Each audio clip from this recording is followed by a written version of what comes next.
Welcome to the Queer Witch Project, your resource for all things queer and witchy. I am Damona Peacock, a fabulous, non-binary, neurospicy, ordained queerdo with a fascination for all things symbolism, cycles, and patterns. And I am Moonkittee, a queer femme poly kitchen witch and a proud geek. Today's topic is scratching the surface with shadow work. Yeah. Yes. Shadow work, that ever Yes. elusive topic that we're constantly bringing up but never talking about. Exactly. We I have mean, mentioned this. always talking about. Always talking about, but never talking about, right? We've mentioned it so many times as something we need to do, and that whole fallacy of the idea of, oh, live in the light, live in the light. Well, if you're not addressing your shadow, you're not able to live in the light. And you get a little bit delusional if all you're doing is seeing the light. So, And as optimistic as I try to be, like right. so often, I really am not all in for toxic positivity. So Exactly. Same thing. I am also an optimist, believe it or not. But yeah, there's a difference between optimism and toxic positivity. So, agreed. Yeah. so, And I believe that we can be optimistic because we're willing to face the shadow. mhm. And trust and faith and all of that other stuff that comes with it. Oh, But facing the shadows, knowing that there's a dark side and addressing it and making sure that we see what's coming up next. right. So how do we even start to scratch the idea of the surface of shadow work? So what do we mean when we say the shadow? Um, I wanted to just preface this with why do we say scratch the surface? It's because we're trying not to have a 2 hour long conversation about Yes. this. And I have a feeling we'll probably revisit this at some point. Right, right. Now this is the topic again. Like you said, we can talk on easily. This is a topic Okay. that could be an all-day session, an all-day seminar or workshop. We're trying to condense it into 45 minutes. So, Let's talk scratching the about what the surface. shadow, yeah, we'll talk about what the shadow is, and then we'll talk about what shadow work is not. Because Hmm. the shadow of shadow work is what it's not, right? I Sure. don't know. That was you're like, I did not. Damona, your logic is we're good. Okay. We're good. So the shadow is Hmm. it's a personal thing. It's Hmm. is connected to like the ego. Carl Jung would address it as there's the consciousness and the stuff that we aren't conscious of. Hmm. What's our subconsciousness or unconsciousness. So it could be things that we're not aware of. But the shadow can also be things that we are aware of, but we don't like it. So we kind of hide that about ourselves. Hmm. So the shadow are things that maybe we were taught to feel ashamed of, um, that somebody had a strong opinion about something, and so we kind of unconsciously developed, some unconscious biases. Hmm. Unpacking those could be like shadow work. So the shadow is the things that kind of sit in the shadow that you don't like really give a lot of energy or attention to, or you even would hide away out of shame or guilt or whatever. And it can disempower us because we're not living authentically if we're not aware of our unconscious biases and our shadow aspects. Hmm. And we're not fully integrating all of who we are, no matter how we were taught to feel about that. Because there's a lot of things that I will say I was taught to not embrace about myself that in the process of doing shadow work, I've learned to be very proud of Hmm. my sense of like being a very sensitive person. You Hmm. shouldn't be so sensitive. Ah, the world's gonna eat you up. You're so sensitive. Don't be so sensitive. Lots of messages around that growing up. Hmm. And in fact, I really feel like my sensitivity is my strength. It's not going away. It's just part of who I am. So we're not going to fix it, Hmm. but we're going to love it into integration, into accepting that that's who I am. Exactly. And I same thing with for me the idea of shadow work is those aspects of ourself that can seem undesirable, whether it's conscious or unconscious. And it's the parts we don't like to face. And that part we don't like to face, that can be identified, like you said, by someone else. Those things that are projected onto us. For me, I was too much. I was too curious, or I was too interested in this, and what I was interested in was weird. I was always too much. Or it could be our own perceptions that we're not enough. We're not good enough to do that thing we want to do. We're not good enough to perform. We're not good enough to be a parent. We're not good enough to take care of this or do that. So identify by someone else or identify by ourselves. And it deals with that internal idea of internal shame and biases. But also, there's those cultural shames and biases Yeah. too that we Mm-hmm. want to deal with. And when we Mm-hmm. talk about patterns of violence and social justice work and institutional structures, that cultural shame and biases, um, in the idea of like systemic racism and misogyny and all those things that you are XYZ, Yeah. therefore you are not good enough. Mm.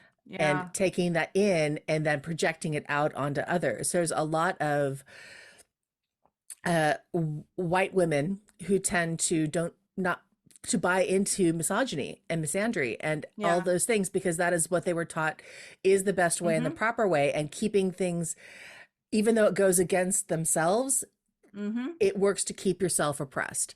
And that's a really interesting idea, of that idea of cultural shame, also dealing with that shadow work and how social justice work, Yes. for all that it has the this kind of like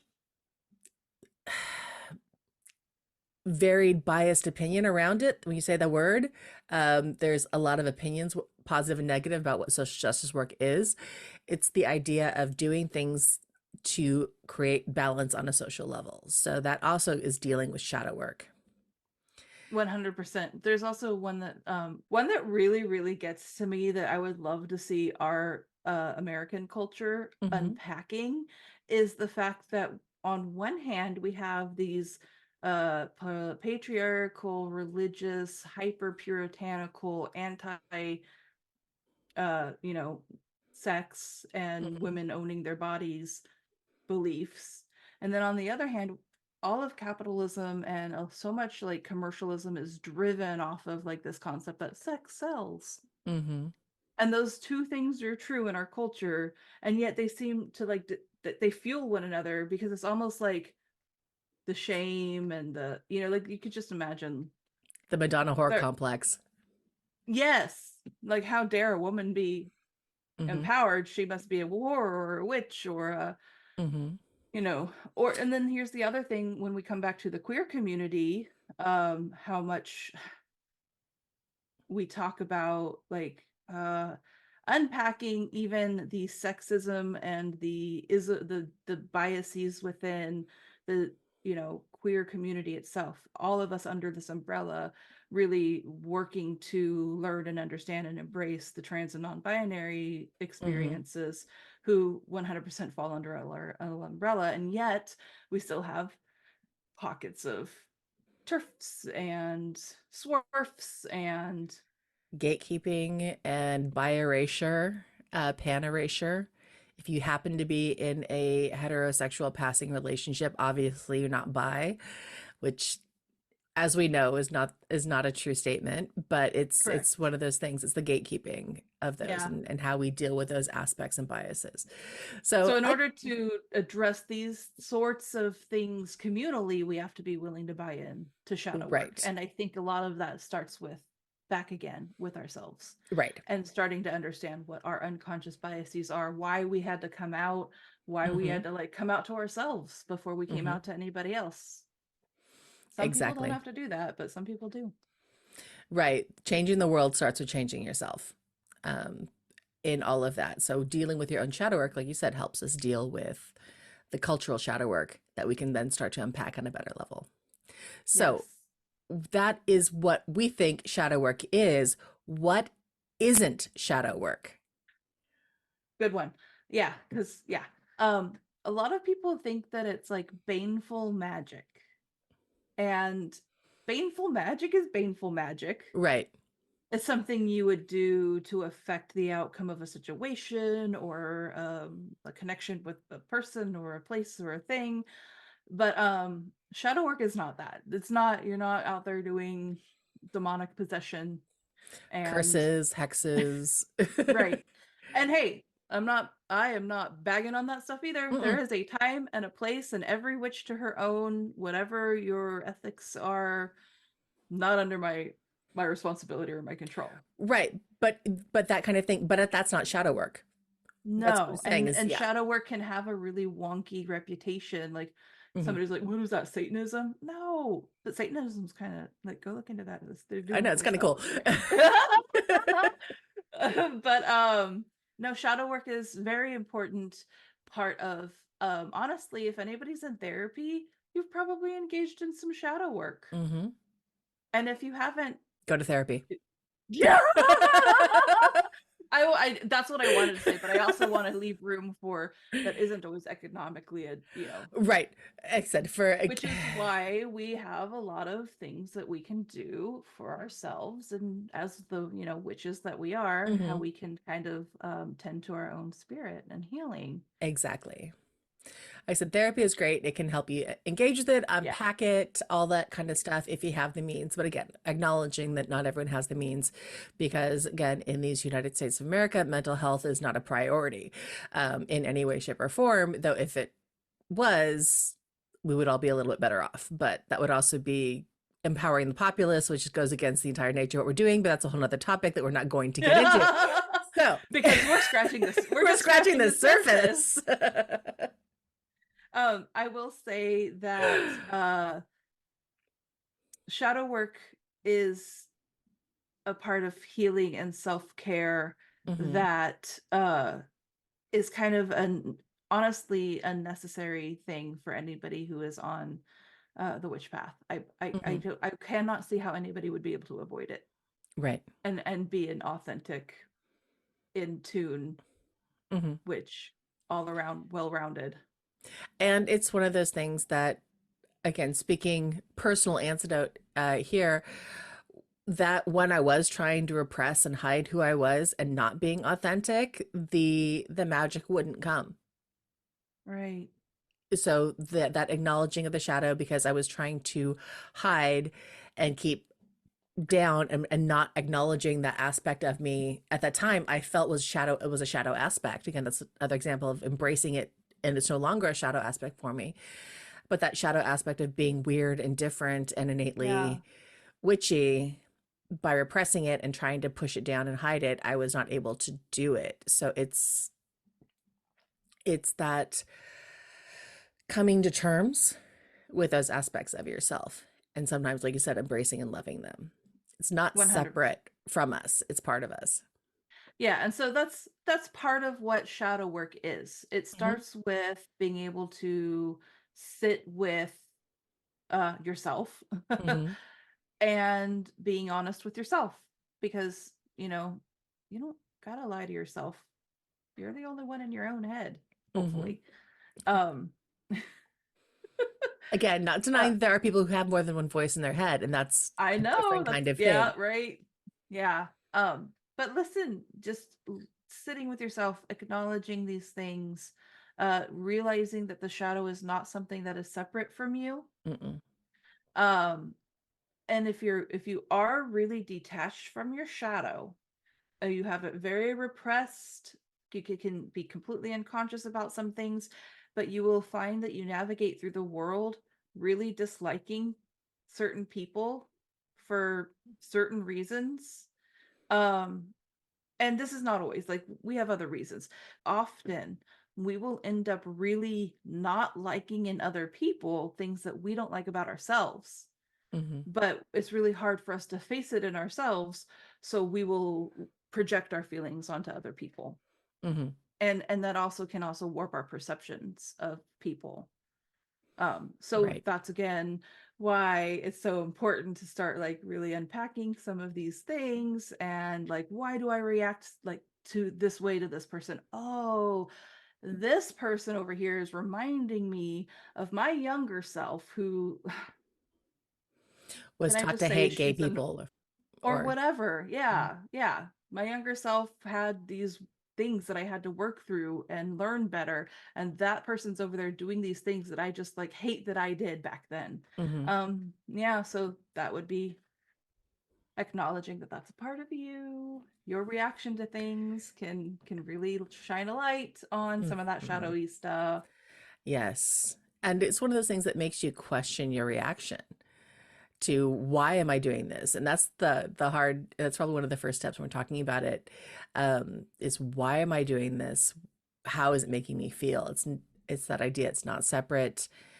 And it's the truth regardless of how you were taught to think about it. It's really interesting that shadow work is um, good or bad. It doesn't have a connotation. It's just, it is a part of you Yeah. because it's based on what you were taught, how you were raised, what you believe, and your innate personality.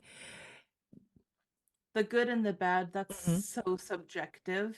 Like, Yes. the other thing that came up for me during a tarot reading that I was actually doing last night is actually a couple of things that were very fascinating. Hmm. But the first one is that shadow work is also unpacking fears that we Hmm. have that Hmm. hold us back.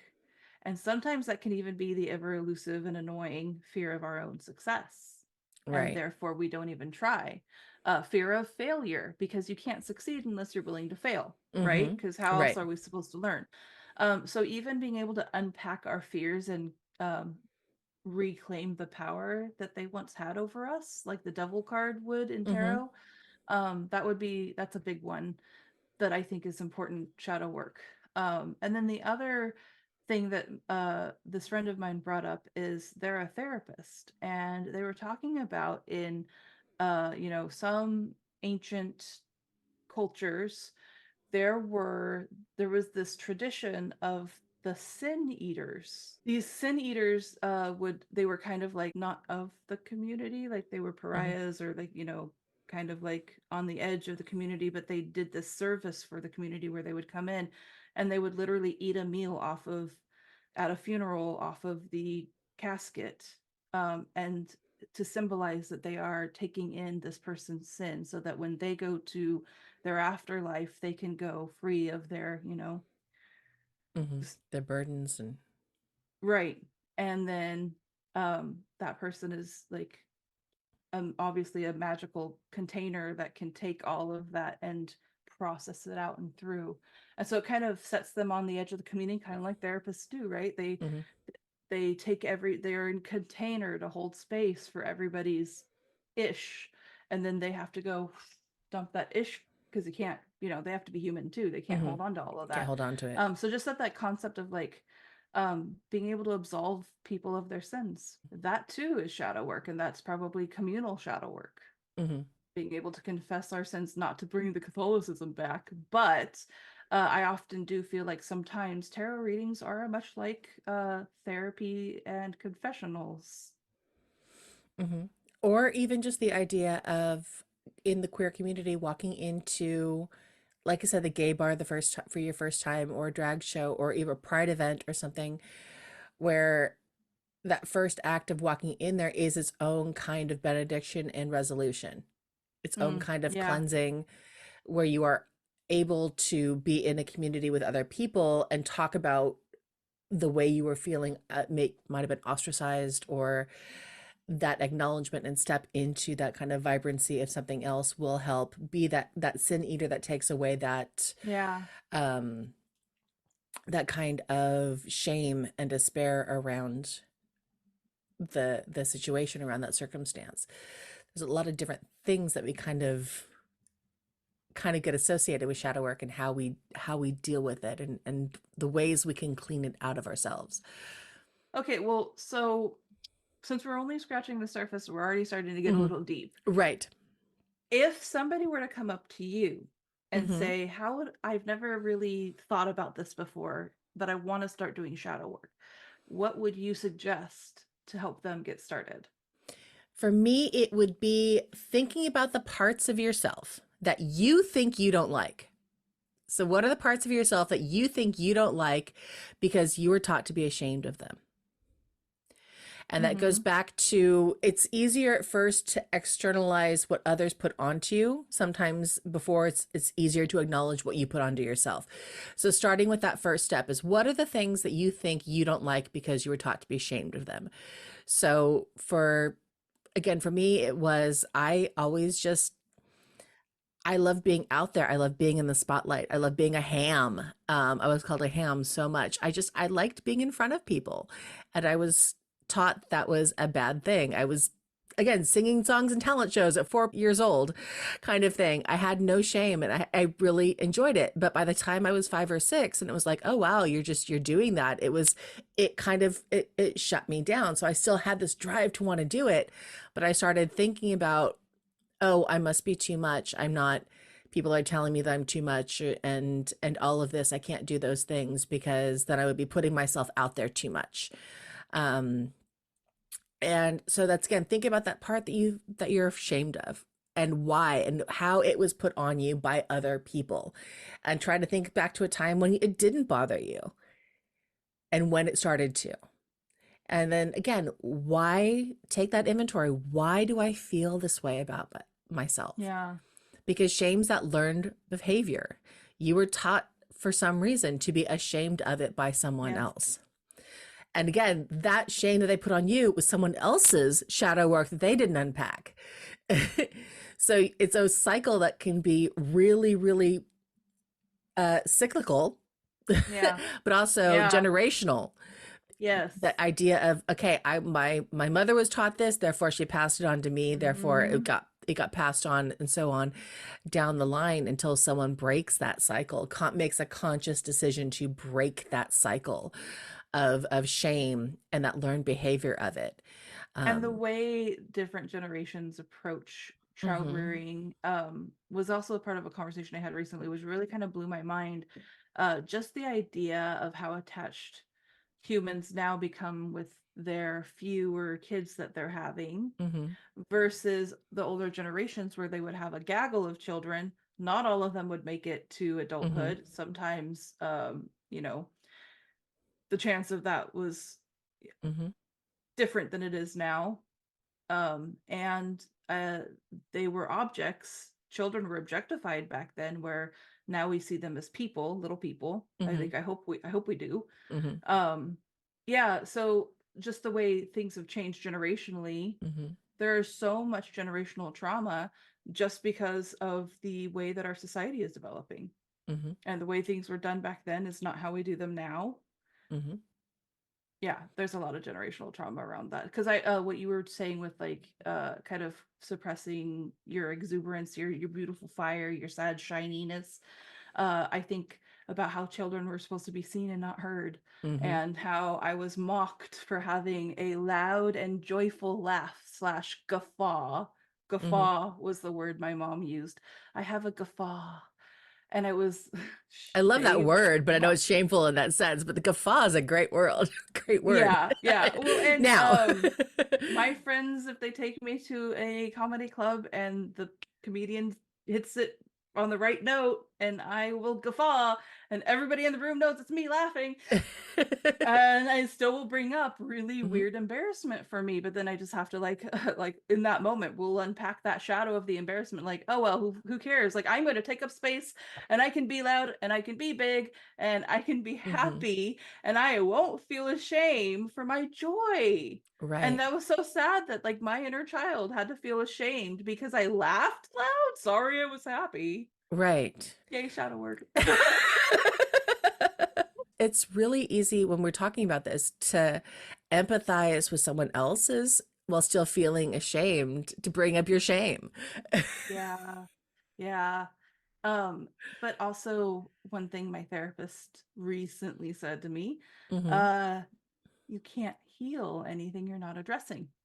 Right. If you're not willing to talk about it, it can't be healed. So Hmm. we have to be able to have these unpacking conversations, even if it's just with ourselves or our journals, however Hmm. you may journal or reflect back. Because I know that the internet is full of shadow work journals, shadow work Hmm. journaling prompts, shadow work. So this is like what I would probably say to people if they want to like ask me how to get started. I would say tarot readings. You can do there's shadow work spreads. Hmm. You could even just find journaling prompts, get the prompt, pull one card, one prompt, and one journal page. And there you go. You've done your shadow work for the day slash week slash whatever Hmm. interval you feel like you can address this at. Shadow work is best to be doing at the dark slash new moon Hmm. era, Or and any sort or of waning moon. exactly, that was my next step. And also at Samhain and Yule and Hmm. all through the winter season. And even if it's not winter anytime, we're still going to have these dark shadow cycles with the moon, Hmm. even through the lighter months. So there's still time, like really good of times. And also, guess what? You don't have to line it up with the seasons and No. you could just do it. If it Yeah. feels right to do it now, just do it. Hmm. Isn't that what some commercial told us when we I were know kids? some brand athletic, I believe. Like, look, we're not going to mention them because they're not Right. paying Yeah. us. Not a sponsor. Um,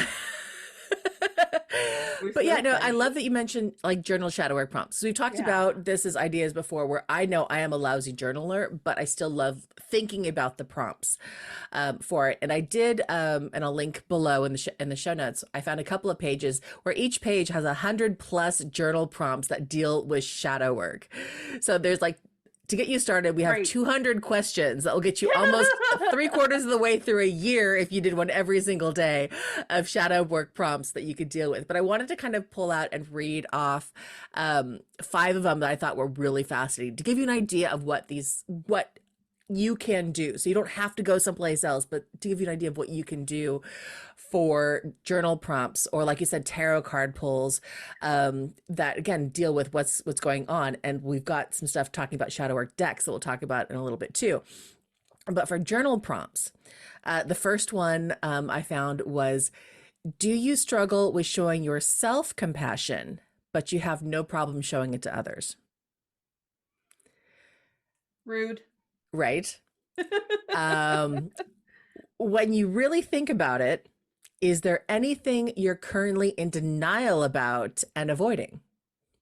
Yes, but I don't want to talk about it because I'm avoiding it. Exactly. And Thanks. I'm in denial about it. But yeah, I could definitely journal about that stuff. Uh-huh. Have you ever found yourself manipulating others to protect yourself? I am Mm. fully guilty of this one, and I know it. Yeah, that one's a rough one for me because I was so manipulated by my mother that I'm like super hyper vigilant. Like, I will be very strong in my opinions, and then I will make sure like I'm not telling you what to do. I'm just telling you how I feel because I'm not trying to tell you how to live your life. But yeah, that person, yeah, I will be strong in my opinions about some things. Uh-huh. I don't want to try to manipulate people, but I have feelings and Right. thoughts. What kinds of things about yourself make you feel less than others? Yeah. Right? What are those parts that you are taught to be ashamed of? And then Mm. last one, I find this one interesting. What's one lie you tell yourself consistently, and why do you tell it? I am not in a position to talk about this right now. I'm just kidding. We're not Again, going to get into shadow work right now, are we? right. No, but those But are really good are prompts. those great ideas and prompts for to help Yeah. you start with the idea of shadow work? If you Because you're don't know just where to talking about them in my go, brain. if you Yep. don't know where to go, don't know how to do, you're just gonna scratch that surface, as we say. Um, those questions. Think about those Yeah. questions. And again, we will Good. link 200 other ones that you could also ask yourself. Some of them aren't quite as deep, Yeah. but it kind of all these kinds of things that can help you wherever you are at in your Yeah. own journey, because everyone's in a different place. Wherever you are at in your own journey, whether you are new to shadow Find. work, you've never even done the concept, or you are an expert, you've dived in and you deal with your shadow every dark moon. There's something there for everyone in how you see it and how you kind of work on it. So I think that's a really great way to start thinking about it. And again, journaling is great if you are willing to write it down. If you're even just thinking about it, just spend 10 minutes thinking about the prompt and what it means. Is also doing the work. It's just not physically writing the work down. Yes. And find what resonates for you, what Mm-hmm. works for you. It's all about accommodating yourself, right? We've talked about this before. I wanted to share just like a meme that Mm-hmm. I saw Yes, that I was please. like, I had to send it to you because I'm like, oh, this is what this we're gonna talk about shadow work. I'm so excited. But Yes. it was just like this beautiful poem. It goes, you should dance with the skeletons in your closet. Learn their names so you can ask them to leave. Have coffee with your demons and ask them important questions like, what keeps you here? Learn that what doors they keep finding open and kick them out. Hmm. I thought I that was like very it. powerful. Yeah. Exactly. Love it. Acknowledge. Find where you're at, acknowledge it, Yeah. and you can work through it. Yeah. So, you mentioned decks that you would use Yes, for I did. shadow work. And I have one deck of these I pulled up, and there's again, you can do a quick search anywhere and look for shadow work decks, and you can find a bunch of them. I know I have backed several that are becoming from Kickstarter because once again, I am a Kickstarter tarot deck whore, which I fully acknowledge, and there is no shadow behind that or shame. No shame. The one of the first decks, and the deck that I have, and I'll hold it up because it kind of came in a cool little tin. And it's like hard to see the reflection here. It's the Dark Reflections Tarot by Lamuzzi Designs. And what I really like about this one is the fact that it has all the regular tarot entries. But for example, like the Six of Wands, it talks about this card represents challenge, perseverance, and standing up for oneself, often indicating a need to defend one's position and assert authority. Sorry, the Seven of Wands, not the Six of Wands, the Seven of Wands. Now, shadow traits to explore is hopeless versus hopeful.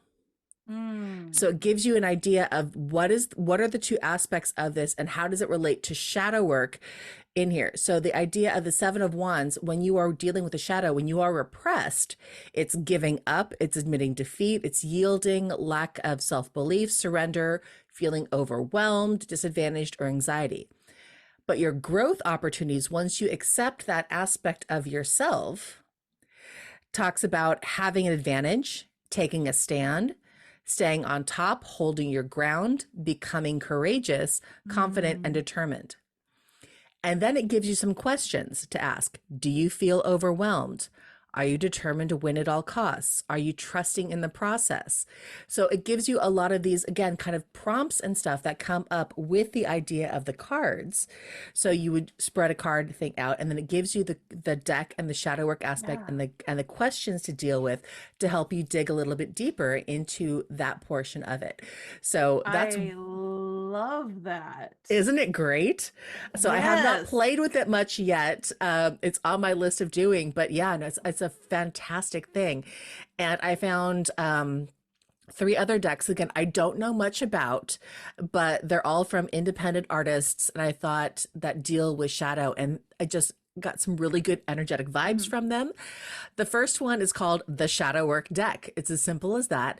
It's by Mary Siasinski, her website, or shadowworkdeck.com. It's simple, it's easy, it's right there. Nice. Then there's the Moonchild Tarot Shadow Work Edition. So this is Ooh. one that there's the Moonchild Tarot that has a regular version and then a shadow aspect version of it. So there's two aspects to the deck. And I've come across several decks that are like that have a dark and a light Oh, um, I aspect to would, them. as a tarot reader, I would have a lot of fun with that Mm-hmm. Exactly, because because I would create custom spreads that did both, uh-huh. and you would use both. Yeah, very cool. Exactly. So that one's by Danielle Noel, and you can find it at daniellenoel.art. And Okay, I again, love that all these name. links will be in the show notes. Danielle Noel. That's Danielle just fun to Noel, say. That's right? fun to say. Uh-huh. That's got my echolalia going. Danielle Noel. Danielle Ah! Noel. Okay. Lovely name. And the last one is it's actually a two-parter. There's an oracle and a shadow work deck Ah, which tie together. So it's the Obsidian Veil Oracle and the Shadow Work Tarot decks, and it's by oh. Ethereal. So again, same thing. It's if you are more of an oracle deck person versus a tarot deck Mm-hmm. person, here's an oracle option for you that again is dealing with the shadow work. So, and that one is at ethereal.com. So it's again, it's easy Nice. to find. There's lots of different ones. But again, you could search Etsy for individual artists. I know Ethereal and I believe Danielle's are both on Etsy as well. I know Shadowwork is, I believe, just straight on her site. But you can also often if you don't have the ability and need something that's a little bit less expensive or only have access to like Amazon or a big box dealer, you can also search those websites for shadow work decks and you're going to find something too. It's all over the place. But again, finding a good deck that does have that focus on shadow work is really exciting because it, not that you can't do it with a regular Yeah. deck. Well, and I was going to bring something up about Mm-hmm. that. A lot of people, I don't always go into learning a deck by memorizing all of its definitions. Mm-hmm. um and especially like a lot of people will have like their own expression for a reversal, Mm-hmm. but a lot of times I will also just read reversals as the energy of that card, but it's in your shadow, or Mm-hmm. it's there's a shadow aspect of it that you're not seeing, or the energy of that card, the lesson of that card is being blocked. Mm-hmm. So even if you are just, not a shadow work specific deck, but you Mm-hmm. have a lot of reversals coming up, that could also be pointing towards some shadow work that you could be doing. Right. And the other one, that deck that just popped into my head, it's the one you have, is the under the bed. Yeah, I love that one. Yes, my Right? It's the little little monsters. monsters under the And it's bed like deck. it It's is not. shadowy, but it's so sweet at the same Mm-hmm. time. And yeah, you can making friends with your shadow.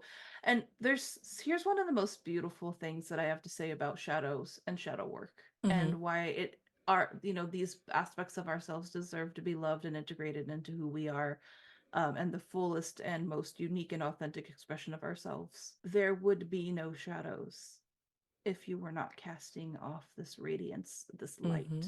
You know, light creates shadow. There, that is the isness of it all. Mm-hmm. That's the balance of the universe. That there is light and shadow.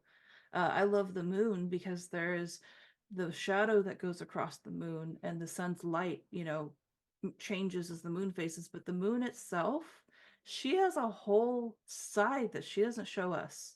Mm-hmm. That her face is always facing.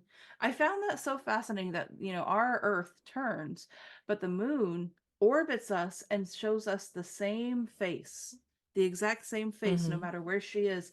So there's always a dark side of the moon. Right. She always has that presence of shadow. That's why you have the moon and the high priestess in the major arcana, um in contrast to the sun and the magician.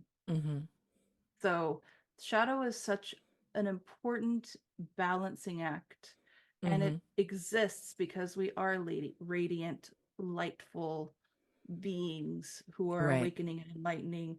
Aren't there yet, working on it. Mm-hmm. I'm not calling it good yet, but like, we try to do these things, but in doing all this brightness, we have to give work to, all of the stuff that happens in the underworld, on the Mm-hmm. underground, in the on the other side of the veil, on the other side of our awareness, into And the abyss.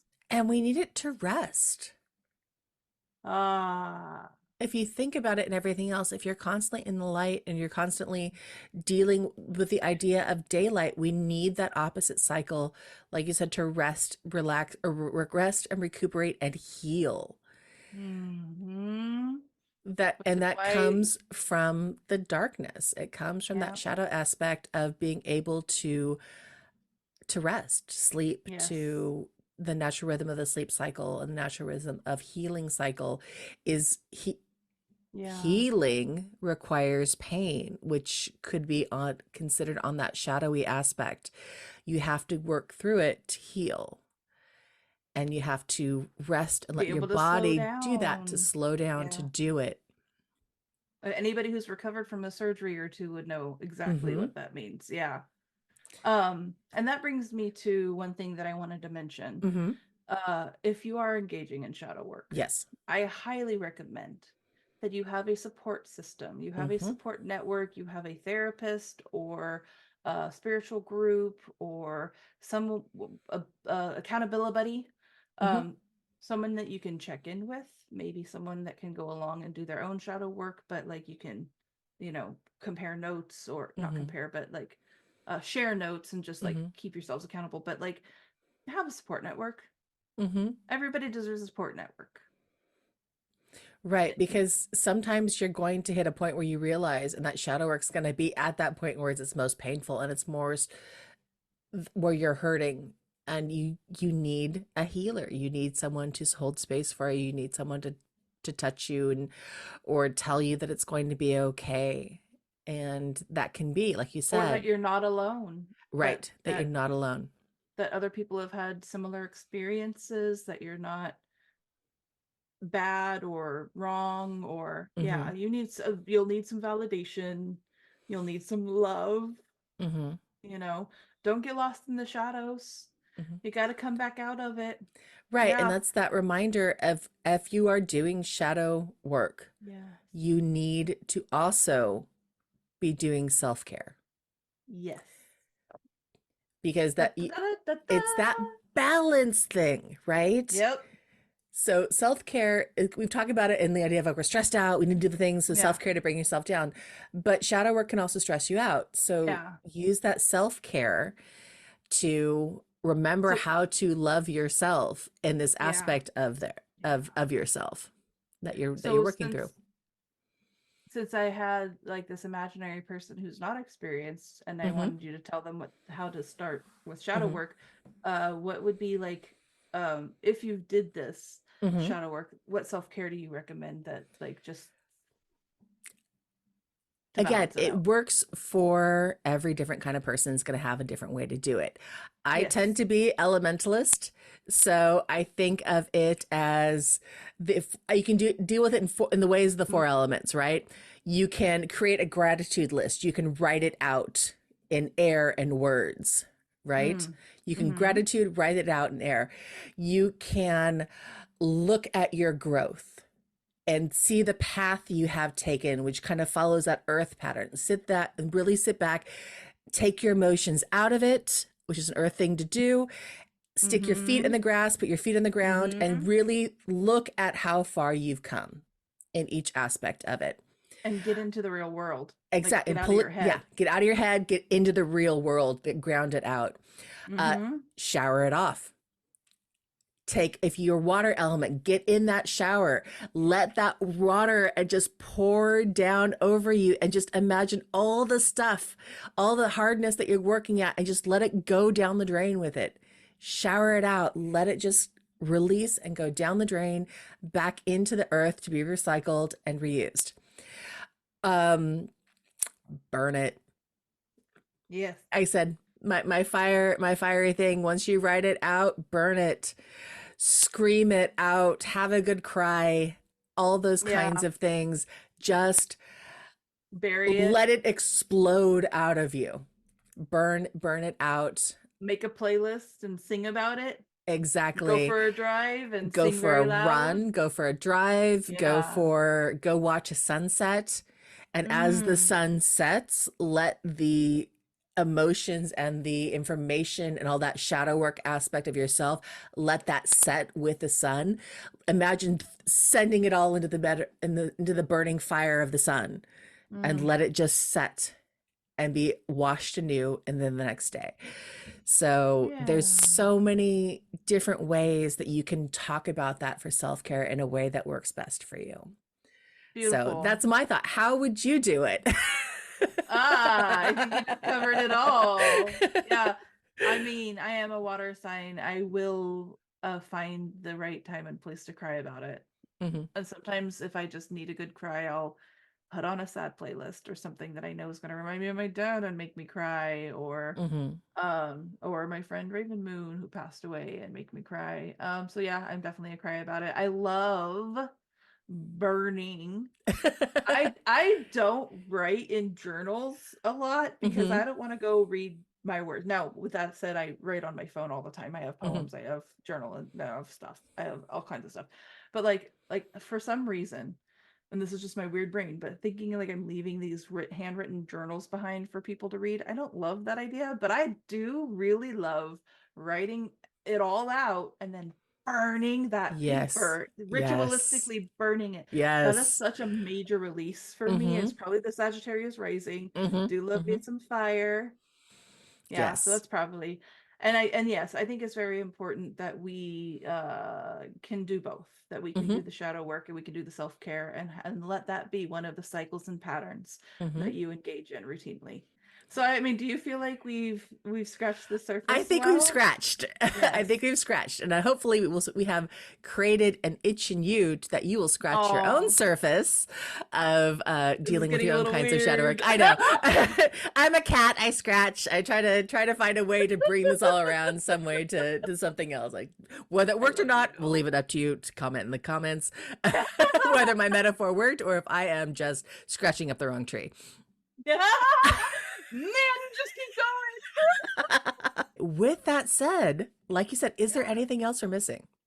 No, I think we've covered it all. I love you. I love you.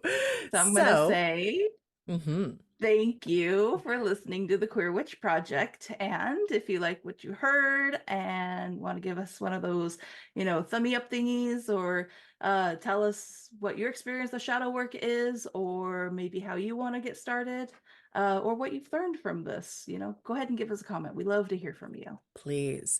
And if there's a topic you want to know more about or an episode topic you want to suggest, please contact us at thequeerwitchproject@gmail.com or find us on YouTube, TikTok, and Instagram with the handle at Queer Witch Project. We upload every other week. And remember, queerness is a key to magic. Love being yourself rebelliously. And yes, I did change that just for this episode. Mwah. Bye. Bye.